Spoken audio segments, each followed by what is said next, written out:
Hello, welcome back to the No Ratings podcast. It's that time again, the insight. As you can probably see if you're watching on YouTube, my visuals completely changed because I got stuck in the snow, and so did Pythag, to be fair. Potentially kind of got stuck in the snow, but where we are, it's snowing absolutely loads, so hence we're in a new looking setup, not one that I love personally.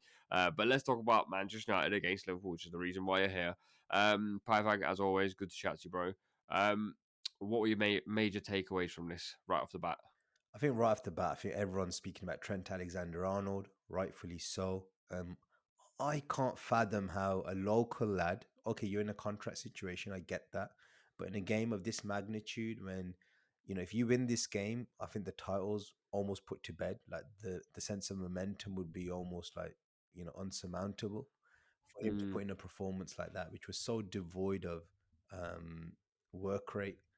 He was so lethargic off the ball. Um, and then on the ball, I don't think he did enough to make up for his deficiencies out of possession. So for me, that was a major talking point. I think from a United perspective, Dalot did really well in terms of exploiting Trent, and in terms of the midfield battle, we were able to compete with Liverpool's midfield, um, which is, how often can you say that about a United team? I think we spoke about this before, and I don't personally want to go after Trent loads and loads. 'Cause everyone's talking about this theme about Trent's performance. I agree, Trent didn't play very well. I'll talk about the psychological side of it in a second because I think we should still talk about how Manchester United targeted that area. I think Slot even said after the game, Gravenberch wasn't getting wide often enough. Kanate wasn't helping Trent out often enough. But there were moments like the goal that happened where Bruno comes inside and Lissandro, obviously, brilliant finish. But what was interesting, I think, anyway, is we've spoken before about how Amorim hasn't been able to use his wing backs as attacking focal points. But today, I think that was definitely quite different on the left side. Yeah, I think Dallo really went for it today. And he used his athleticism to really burst down the line. Instead of cutting back in onto his right foot, he kind of just went for it with his left foot. You kept seeing left footed crosses being just thrown into the mixer, which then meant Kanate felt like he had to come out wide to be dragged out there. And then that left Van Dijk having to deal with the likes of Hoyland on his own. So United really overloaded that left side of the pitch. You saw Mainu coming over to the left. You saw Bruno Fernandes there. You've got obviously Dallo there, and then you've got this Lissandro Martinez making a run. I don't think I've seen Lissandro Martinez in the final third as much in a game before.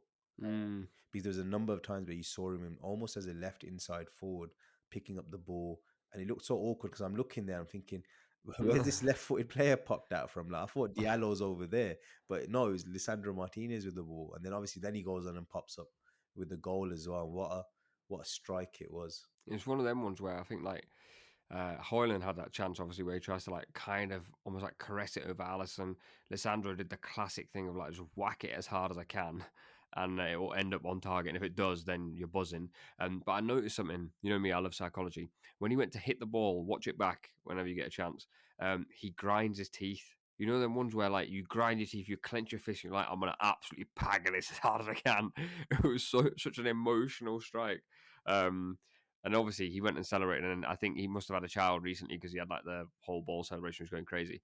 I want to very quickly touch on that midfield battle that you just mentioned earlier. Obviously, you had Ericsson and Casemiro against Newcastle, which obviously was terrible. Kobe Mino and Ugarte competed better with Gravenberch and McAllister. But me and you are both Szoboszlai fans. Do you think they have as much joy in midfield if Szoboszlai's Liverpool's third midfielder or not? I think Chubb was like, even if you're not starting him, he should have come on into the second half quite early into the game, in my opinion. I think he was ill, to be fair. I think he was Yeah, unwell. I think that's what the rumors I've heard. So if that's the case, then you can't criticize the manager too much for it. But I think Shabuzlai would have been a better fit in terms of exploiting the spaces in behind Ugarte and Mainu. Now Ugarte and Mainu today was a great performance, but they're still not renowned for their positional awareness. That's their Mm. weakness. So if you can get someone that can make those runs in behind them, that's when you're going to get joy. Whereas with Liverpool's midfield, it was all kind of they're playing in front of United, which made it easier for them. And the moments when they did break in behind, for example, McAllister's chance when Salah found him with that ball over the top, that should have been put away. That could have Mm. changed the story. But McAllister should have been encouraged to make more of those runs. Overall, I thought McAllister had a really good game, but I would have liked to have seen him get into the final third even more.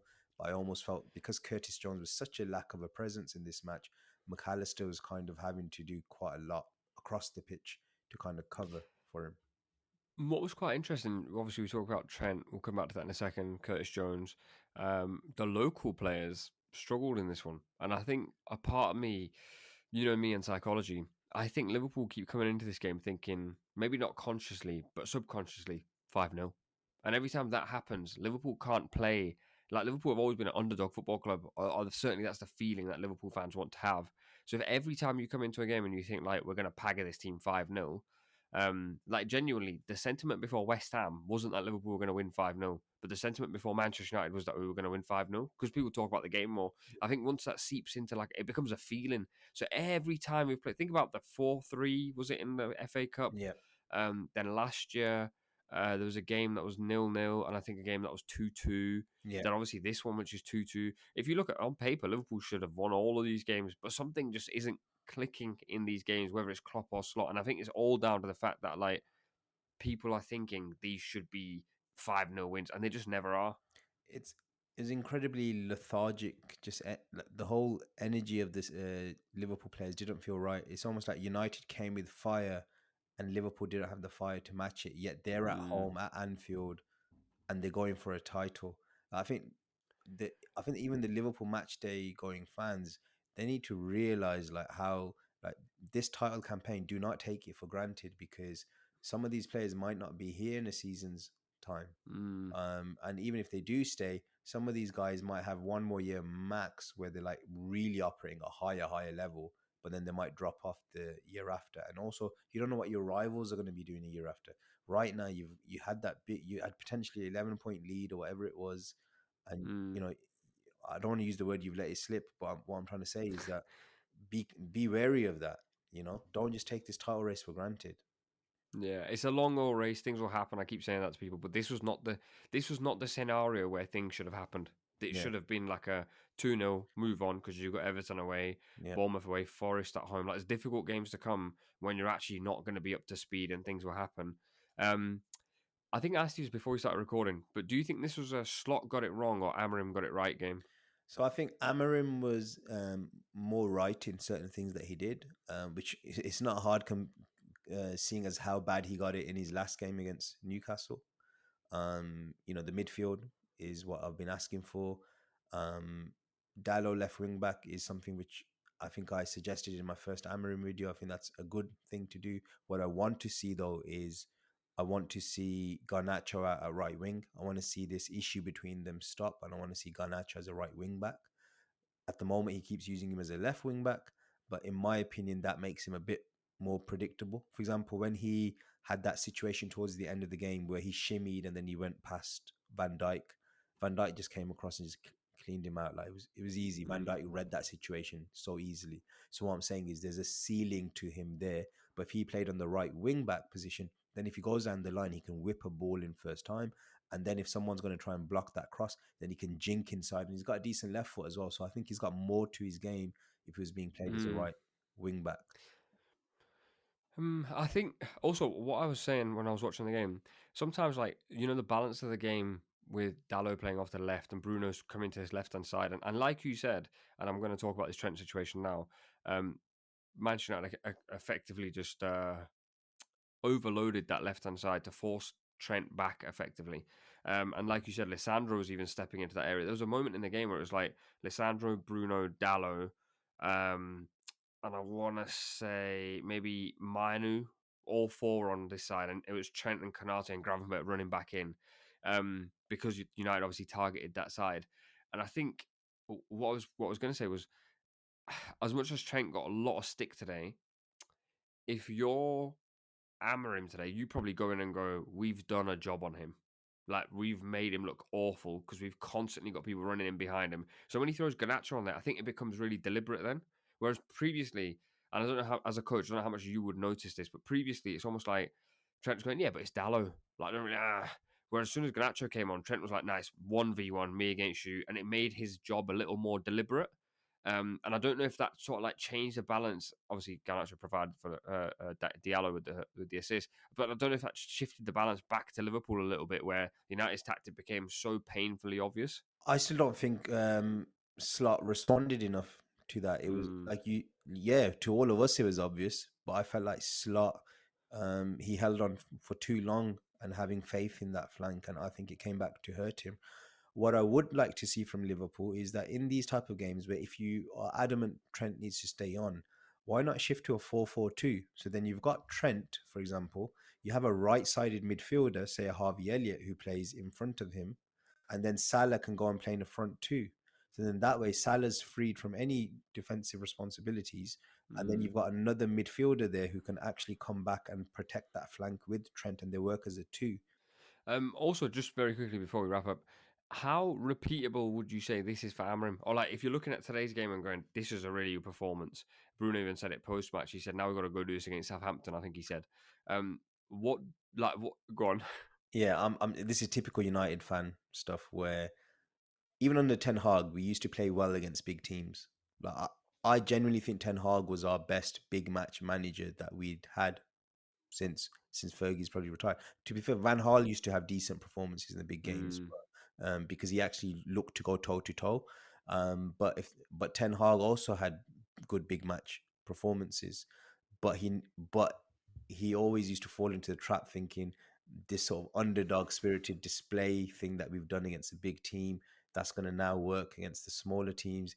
It's two different ways of playing football. Playing in a big mm, match is so different to playing against your weekly opposition. So, for example, Matt Sarawi, playing at right wing back, Dallo at left wing back, but with no space to break into because the other team's a small team and they're sitting back in a deep block or whatever. Bruno Fernandes giving the ball away 50,000 times. It might work in a game against Liverpool where they're flying at you and then you can find that one Hollywood ball which gets in behind. But now you're in an intricate game where you've got to really think about how you use the ball. So I don't buy it. I don't buy that he's mm. some sort of winning formula now. I don't buy it. All right, interesting. To be fair, I agree. I think I say this all the time to you. One, football is psychological. Two, it's circumstantial. Then I think it's tactical. I think all three have to come together at the same time for you to be like a really top level team. Which is why I even when I recorded TikTok after, I said sometimes these sort of games are truly decided by one, like players who can do things out of nowhere, but two, guys who win duels. Liverpool didn't win a single tackle in the first half, and I was screaming if Szoboszlai was ill, bro, put Lemsip down his throat for the last 6 hours and get him on the pitch because he's the sort of guy. Like the Tottenham game was chaotic. Liverpool had moments of magic, but Liverpool can win any game on a moments of magic sort of basis because they've got the Yeah. best players in the league. But then you have to win the duels to arrive in those moments, and they weren't winning duels basically today. No, no, I agree. I have to agree. So yeah. Well, anyway, I'm not sure what fixtures are on next week. I think United play Arsenal in the FA Cup. Is it FA But Cup weekend? Is it? yeah, so I'm not sure whether we'll have an insight next week, but we'll have a little think, and we are going to do some sort of thought pieces on some of the teams as well as we go along. But for now, Pythag, as always, good to chat to you, bro. And for you guys watching, listening, whatever platform you're on, make sure you follow and like the pod and follow Pythag as well, and we'll see you on the next one.